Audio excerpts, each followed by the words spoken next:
दोस्तों। तो नेटवर्क बनाना किसको नहीं अच्छा लगता है। अच्छे अच्छे लोगों के साथ रहना, खूब घूमना टहलना, खूब दोस्त बनाना अच्छी बात होती है। ऐसा करना चाहिए। लेकिन क्या स्टूडेंट्स लाइफ में भी अच्छी चीज़ें होती हैं? स्कूल लाइफ में, कॉलेज लाइफ में हमको नेटवर्क बनाना चाहिए, अपना ध्यान पढ़ाई पे लगाना चाहिए, नई नई स्किल्स सीखनी चाहिए। इसका बहुत खूबसूरत बयान सुधा मूर्ति जी की ये कहानी कहती है, जिसका नायक पोटैटो है। पोटैटो जो है गोवा का रहने वाला एक हैंडसम नौजवान था, जो हुगली में सुधा जी के साथ इंजीनियरिंग कॉलेज में उनका क्लासमेट था। पोटैटो कभी भी अपनी फर्स्ट पीरियड अटेंड नहीं करता था। कभी वो फोर्थ पीरियड में आता था, कभी वो थर्ड पीरियड में, कभी लास्ट पीरियड में पहुंचता था। लेकिन वो है लैब अपना रोज अटेंड करता था।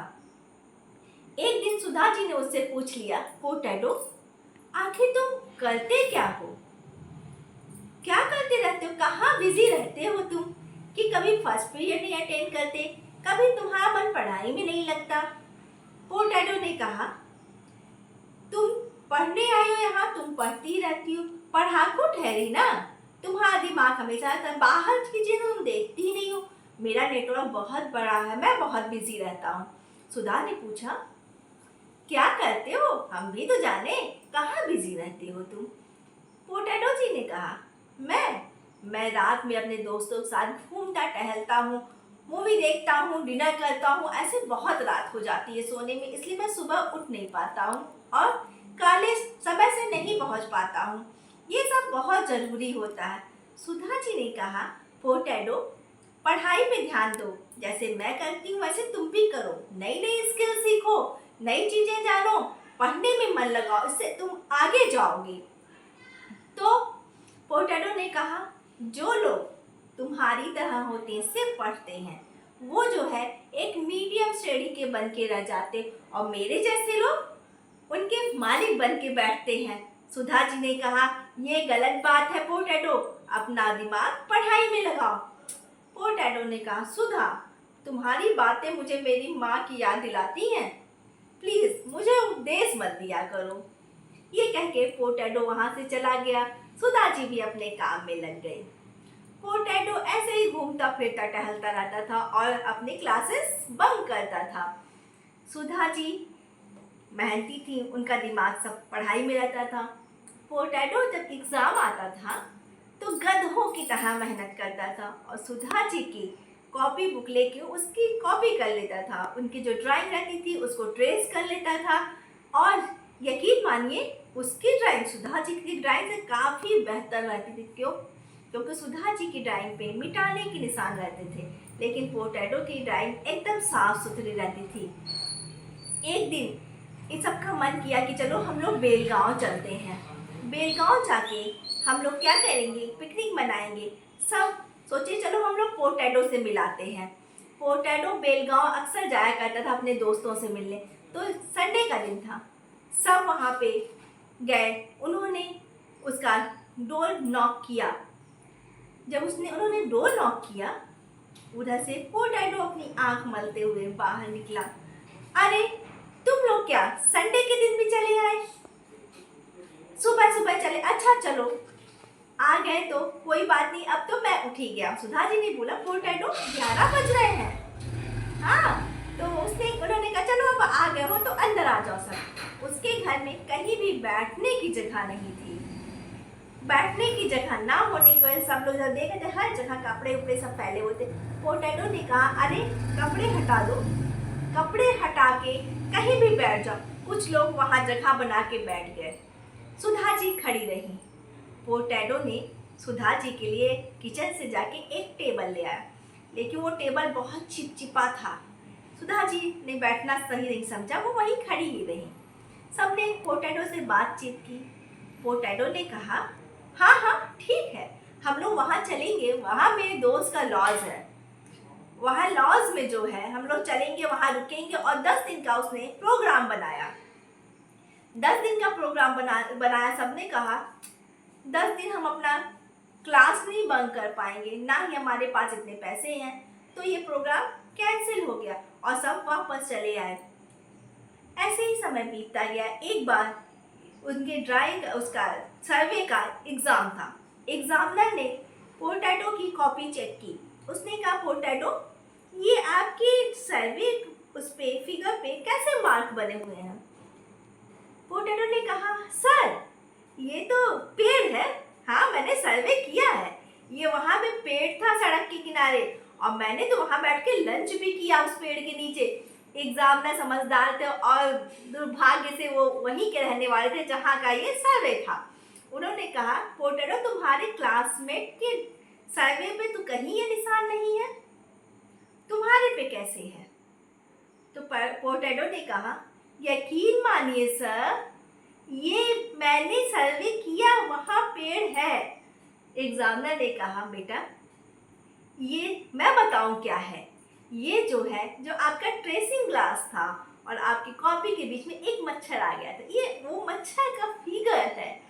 पोटैटो पे इसका कोई भी फर्क नहीं पड़ा, उसको कोई मतलब नहीं था उसके कैसे भी मार्क्स आए। वो सोचता था नेटवर्किंग से हम बहुत आगे चले जाएंगे। तो इसीलिए कॉलेज वाले उसको हॉस्टल नहीं दिए थे, वो कॉलेज के बगल में एक फ्लैट में आलीशान तरीके से रहता था। ऐसे समय बीतता गया और लास्ट ईयर आ गया। सब लोग जब बाय करने लगे तो पोटैटो ने सबसे कहा आप लोग गोवा आना, वहाँ मेरा मकान है, हम लोग वहाँ पे घूमेंगे फिरेंगे। और मेरा तो सपना है कि हम दिल्ली मुंबई हर जगह बड़ी बड़ी जगहों पे घूमे हैं और वहाँ पे मैंने हर चीज़ देखा। मैं सोचता हूँ मैं तो बड़ा आदमी बनूंगा और वहाँ का हर अच्छी जगहों का मेंबर भी बनूंगा। तो इस तरह सब अलग हो गए और 10 को बीत गए। एक बार सुधा जी का दुबई एक लेक्चर देने के सिलसिले में जाना हुआ। सुधा जी वहाँ गई और उन्होंने वो लेक्चर दे रही थी। पीछे बैठा एक आदमी स्माइल कर रहा था। सुधा जी उसको देख रही थी, सोच रही थी ये स्माइल कुछ जानी पहचानी लग रही है, ये किसकी स्माइल है? लेकिन वो पहचान नहीं पा रही थी क्योंकि एक लंबा समय बीत चुका था।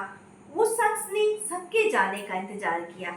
उसके बाद वो उनके पास आया, कहा सुधा जी, मैं आप ही का इंतजार कर रहा था, कब आपका लेक्चर खत्म हो और मैं कब आपसे मिलूं।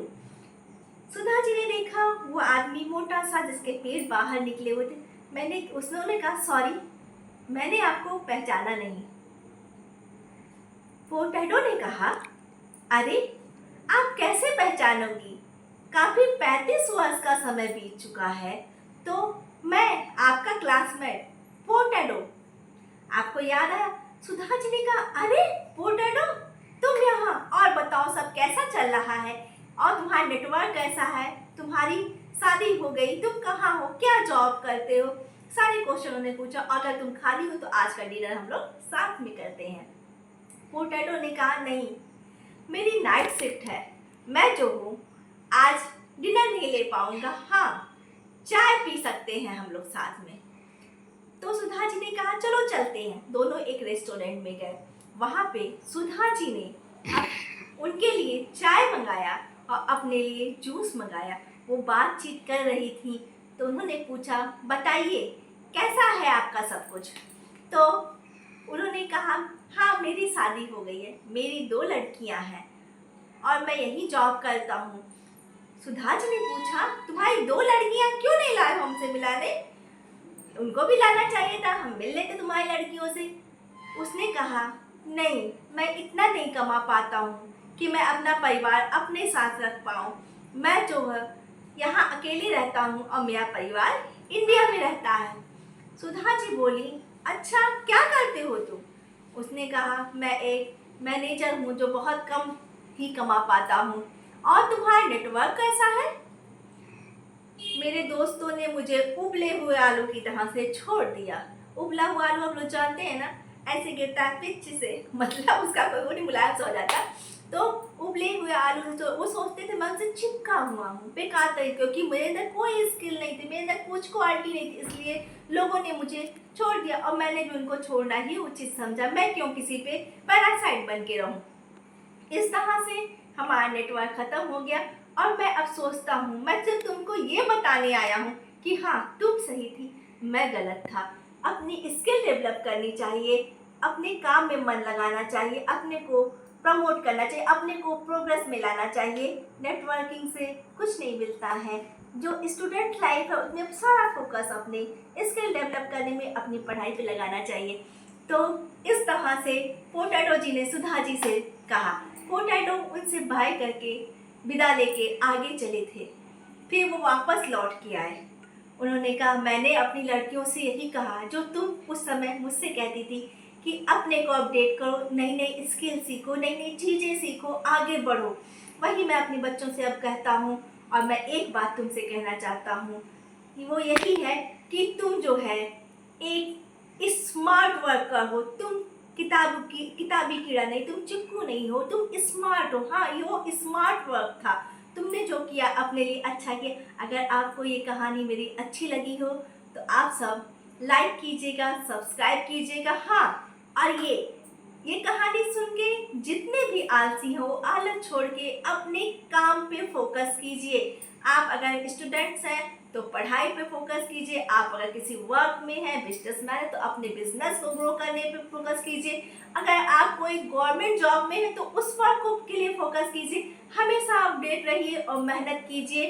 अपने को इस काबिल बना दीजिए कि आपके टच में लोग रहना चाहें। आप किसी के पीछे मत भागो, हमेशा अपने को आगे करो। Okay guys, bye.